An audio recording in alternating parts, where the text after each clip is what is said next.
خب چون من uşak kere öz obamız içindeymişim.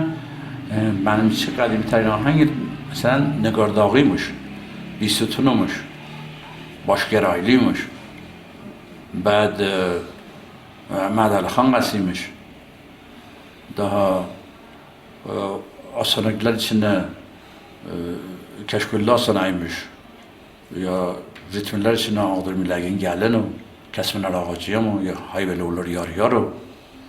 Bunlarmış benim için. Ah. Ki o zaman işitmişim. Gece gel yavrudan ey geçti yar ey bülbüller ne bada ne düştü. Can ey düşman geldi yollaştı yarayı yatmış yanmaz yanmaz. Canayı yatmış yanmaz yanmaz. Canı yeri dedi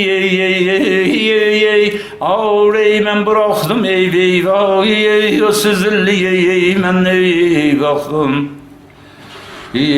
Canı mezunum buyur yaktım canı yavru cüzbeyledim davseyi tanaya canı cüzbeyledim davseyi tanaya canı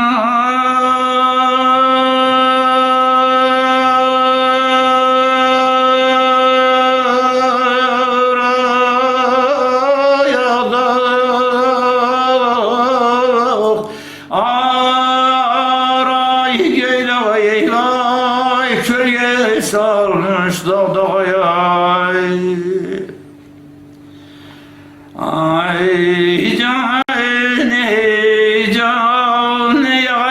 yerlerde aray gel hallar eyvay gel boyun savmaya ay can eşnedim aray gelinem eyvay men derdinden nelirim ay. Bu maqamı arvadlar ne merasimde artık irlilerdi? Kaşkay'da ilerler, çoklar halk yedim pasınlar, yığırlardı bir duruna.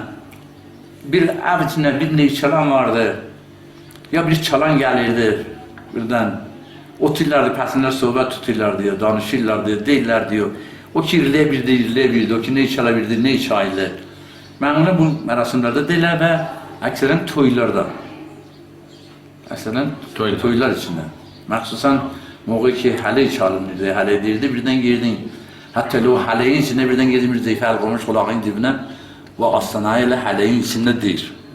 Hem oynayır hem oynayır da hale kulağındaydı. Daha yol gidirdi burada, daha o ritme zaten gitmirdi.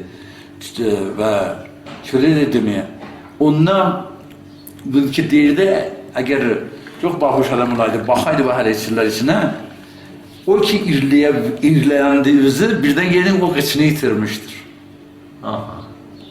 Eğer mesela dikkat edeydin, bir nefer daha idi ki yine bu hale içinde oynayan vardı, bu eğer irleyendi yerini ta ritme oynamayı yitirmiştir. Malum öyle ki o da irsidir. Akseren mücürdür. Amele bir form dahadır. Ona deyin ki ne tefavut? Mesela hardan olur fevren bilen bu amelane iner bu musibi ya keşkolun iner. Ne girsedir, ne ihtilafları var? Takriben olur diyen ki keşkoller çoktar Humayun için yüce değiller onlar. Ve zaten ki gidiyor şuur içine. Ameller ki çoktar gidiyor şuur içine. Şuur içine. Tahrirler nice? Tahrirler de fark ediyor. Tahrirler, ameller tahriri tuntardır artık tardır. Dürüstlük keşkollu kişidir. Keşkollu kişi de tahrir. Çok kişidir. Ve kelam nice? Kelamı çok pəxş edir. Mesela bir cümleyi neçə ne diye keşkol var. Keşkolun gibi. Amele mesela bu asanayı amele öyle mesela bu şiirinden əməllərdir. Ay ben canım, canım, ağdağa bak, geydağa, ağdağa bak, geydağa, kölge salmış dağdağa. Ey can, ey can, ey canım ağallerde, gey xallar hay gelir koyun sağmağa.